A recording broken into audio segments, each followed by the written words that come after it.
Welcome to another special Saturday edition of Daily Dose of Septuagint.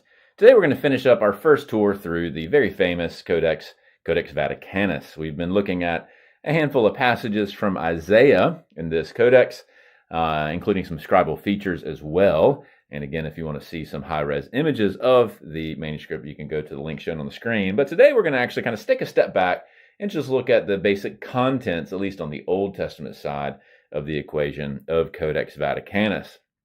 Some manuscripts do have tables of contents, if you will, either Old Testament or New Testament. Vaticanus doesn't, but we can put it together by taking a look at essentially what books are contained in the manuscript.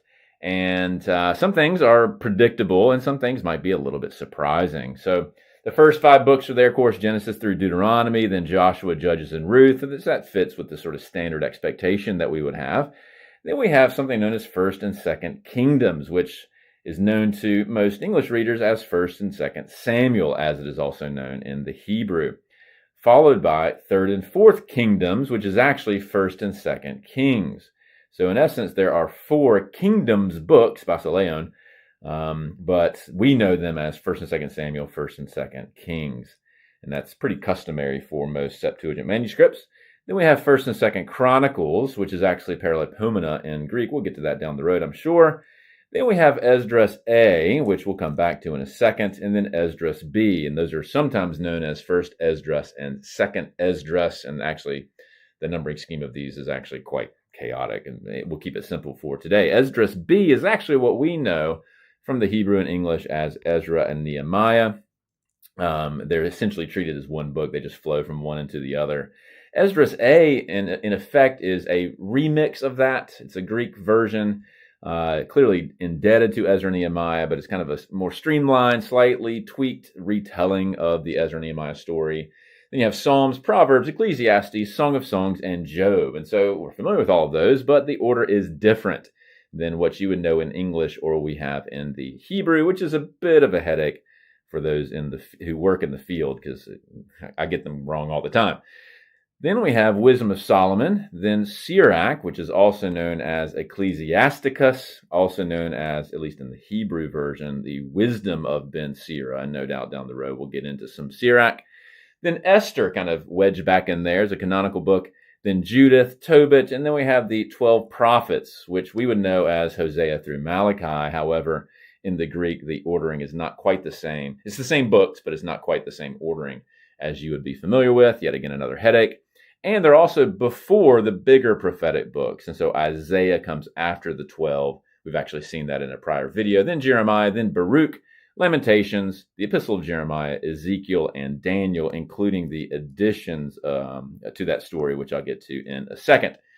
Now I'm going to highlight the so-called apocryphal or deuterocanonical books that are received by the Roman Catholic Church, as well as the various forms of orthodoxy. I've already talked about Esdras A, Wisdom of Solomon, and Sirach are essentially collections of Proverbs. You have Judith, which is a tale of this woman Judith who ultimately cuts off an evil enemy's head and saves the Israelites. You have Tobit, where an old man basically has bird poop in his eye, causes cataracts. He sends his son on a great mission with the angel Raphael to recover the juice from a gallbladder of a fish to rescue his eyes. A lot of other stuff happens. It's a pretty entertaining book, but kind of a weird premise. Baruch, which is ostensibly written by Jeremiah's right-hand man, Baruch. It was not. It came several centuries later, but it's still a lovely little composition reflecting on the faithfulness of God to his people in the exile.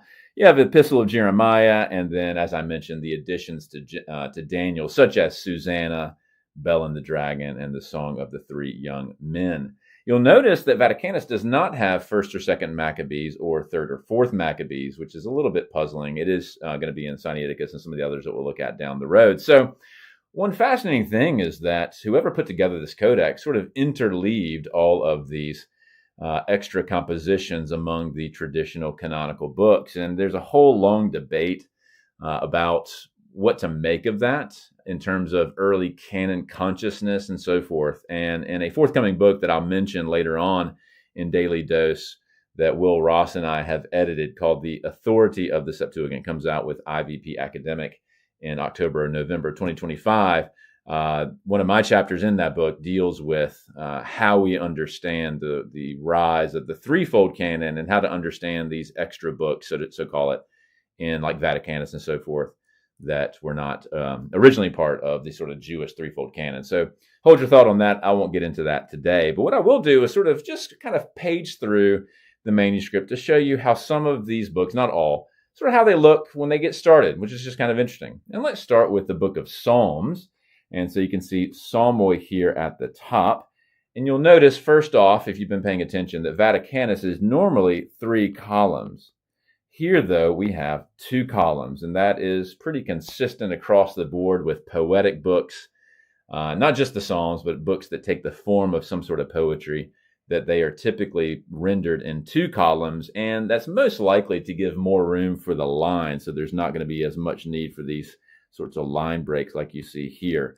It still happens, of course, but perhaps the scribe here is trying to accommodate more text horizontally so that it's not always having to sort of break lines and so forth as he's trying to reflect the clausal structure of the poetry. Also, you have a nice little decorative header here and some coffee stains.